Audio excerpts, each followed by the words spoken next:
Welcome to today's story, a tale that takes us deep into the high-stakes world of air traffic control, where split-second decisions can mean the difference between order and chaos. Imagine stepping into your first day on the job, eager to prove yourself, only to be thrust into a situation no amount of training could prepare you for. A rogue plane, erratic movements, and mounting danger in the skies.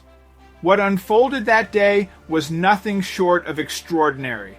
Stay with us as we unravel a story of courage, quick thinking, and an unexpected twist that no one saw coming. Let's begin.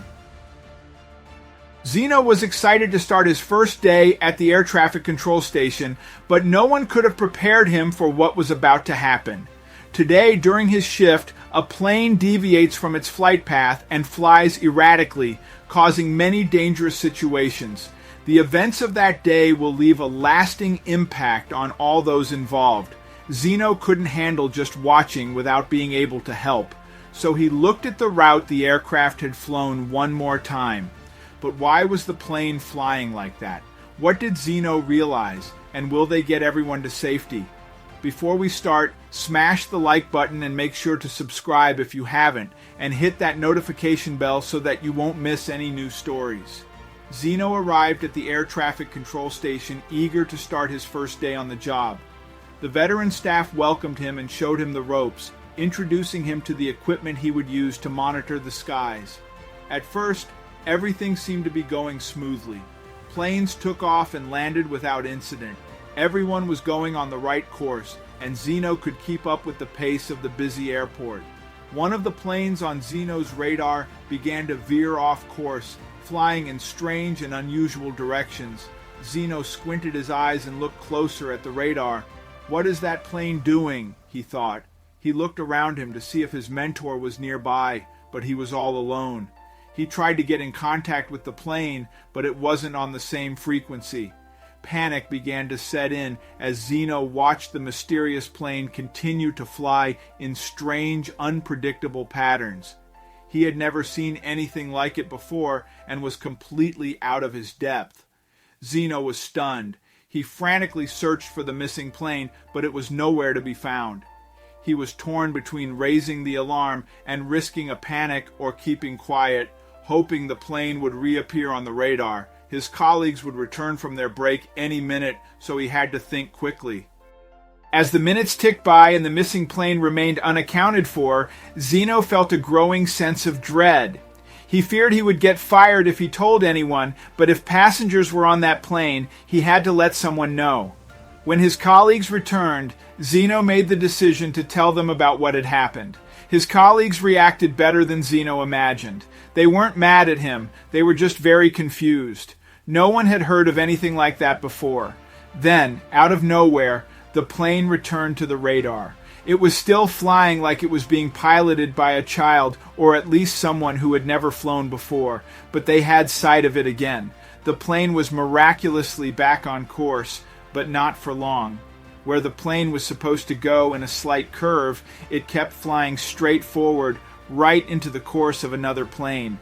It was getting really dangerous now. If none of the planes moved, they would collide with each other. ATC station Speedbird 1376, request to go off course over, the commercial plane asked. Zeno had to make a split decision. Should he let the plane go off course or wait it out? ATC station, how do you read? The planes would hit any minute now. Suddenly, the strange flying plane curved to the right and made what seemed like a U-turn. Everyone in the ATC station now watched the radar. They had ordered every airplane that was slightly close to the dangerous flying plane to return to their airports or guided them onto another course. There was no way of contacting the plane, so they cleared the sky and got everyone safe. They still had no idea why this plane flew like this, but they had to do something.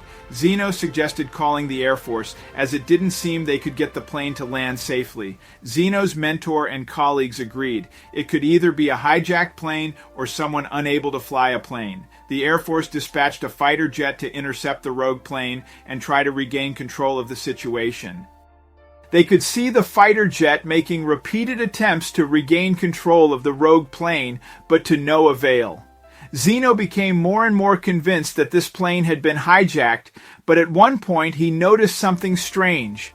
He had to double-check it before he called any colleagues to show them, but he was sure of it. The signal actually was coming through. He realized that the pilot in that plane, whoever it was, could definitely hear Zeno and the others. Still, Zeno didn't hear anything back, which meant that the pilot was ignoring them on purpose. Usually this could only mean one thing. In the meantime, Zeno's colleagues had found out that luckily there were no passengers on this plane, which made it easier for them to make a decision about their next steps. It was a very serious situation, and there was only one thing left that they could do now. The plane still hadn't returned to its radar, so it was posing a real threat to the other traffic, and they needed to fix this as soon as possible. First, the military sent a few of their own jets into the sky. They needed to get as close to the plane as they could, and perhaps then they would be able to see who was in the cockpit. Suddenly, Zeno stared at his radio. It had been silent this whole time until now. A noise came out of it, and he looked around to see if anybody else had heard it. He was perplexed and didn't know what to do. He had to think quickly. He decided to call Rob, one of the colleagues who had helped him earlier, and explain to him what he had just heard. The colleague stared at him with wide eyes and asked, "Are you sure that's what you heard?" Zeno confirmed he was absolutely sure of it. Rob believed him and quickly went to work. He needed to take action. It had become a very delicate situation. He had to inform the military about this as soon as possible. Zeno hoped that he had done the right thing. You see, the pilot had said something to Zeno, something that gave him a lot more responsibility than he had hoped to take on during his first day. The man had said, "Do not let them shoot me, please." Of course, the pilot had no idea that it was Zeno's first day, but he would find out later, and they would all understand the irony of this. In the meantime, Rob had alerted the military jets that were still trying to guide the plane to safety. He had contacted them just in time. They had been getting ready to shoot.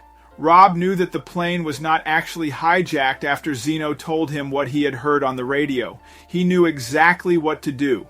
Rob had figured out what was going on. He had checked the database to see which pilot had been assigned to this specific flight, and he recognized the name. He also noticed that this flight had been requested by that pilot himself, but he couldn't be completely sure of it until he checked the radar. When he saw the shape of the route that the plane had flown, he burst out laughing. He did everything he could to help this pilot land safely. Sure, the pilot had been very stupid and irresponsible, but that didn't mean he deserved to get shot by the military. Rob explained to the military pilots that this plane was not hijacked and it would land soon. He went back to Zeno's desk and grabbed the microphone. "John, get your ass down here now. You are putting your own life in danger for this stupid joke." Zeno held his breath. Luckily, Pilot John listened to him and obeyed the order. Only then did the military jets finally slow down, but they did not leave yet. The plane slowly turned around and flew back to the airport where it came from. It had clearly completed the flight path it had wanted to take. The landing was actually still making a lot of people on the ground nervous. A pilot who could be capable of something so stupid? Everybody on the ground was waiting for the door to the airplane to open and for John to come out with his hands in the air. People that had stayed behind in the air traffic control tower were able to use binoculars to get a faint look into the cockpit, where they just saw John slumped over with his head in his hands, all while his co-pilot was clearly talking or even shouting at him very angrily. The police soon had enough and used a megaphone to demand that John come out now if he did not want to make the whole situation worse for himself. After that, John and the co-pilot quickly made their way to the exit. They probably had not seen or realized that so many people were waiting for them. The door opened up and John slowly started walking down the stairs that had already been put in place by ground control. The co-pilot walked right behind him, and you could almost see the steam coming out of his ears.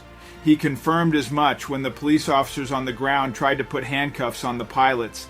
He was begging and pleading that he had no idea what John was planning, and that he only joined him as a favor. John told the officers that this was the truth, and for now, they let the co-pilot go. The very defeated-looking John was escorted to one of the cells at the airport. He really wanted to talk to Rob, but the officers would not allow it until they had asked their own questions about the rogue pilot. Luckily, Rob told John that he was willing to wait, and Zeno was also not going anywhere, as he had gotten way too curious about John's explanation. Rob almost stormed into a room and was ready to grab John by the collar of his shirt. He was very angry and demanded an explanation. John seemed worn down from the police interview, but knew that there was no way around telling the story again. John started off by admitting to Rob that he had not told him that today was his last day as a pilot. After years of flying, it was finally time to retire. Zeno could see that Rob had a big reaction to this, and it was quickly explained why. Rob and John had actually been very good colleagues for years now. They nearly spoke to each other daily over the intercom, and Rob actually went out of his way to always take care of the plane that John flew.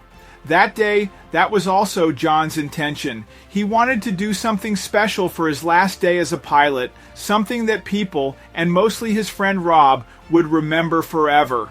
So, he had called in a couple of favors so that he could make a short final flight with only another co-pilot. That pilot indeed had no idea what John was planning and expected that this would only be a short, simple flight to cap off an incredible career. But that man quickly realized that they were not flying a normal route that day. They were drawing something in the sky. John had simply wanted to prank Rob. A practical joke, that was it. When Rob heard him say that, he immediately realized why John had chosen this drawing. For years now, they had been consistently calling each other "you dick" over the radio. They had even gotten sanctioned for it on multiple occasions. Rob never expected that this little joke would get so incredibly out of hand, and when it did, he just did not know how to handle it, which in turn only made it worse. Of course, now the police had gotten involved, and John would soon have to explain himself in court. In the end, John lucked out. He did not have to go to jail for his stupid prank. He did have to do a lot of hours of community service and pay a fine, which was not a low number by any stretch of the imagination, but luckily he could afford it. Rob and John are still good friends, even though Rob thinks the now retired pilot is an absolute idiot for pulling the prank. And for Zeno, he will probably not get many days more exciting on the job than that very first day.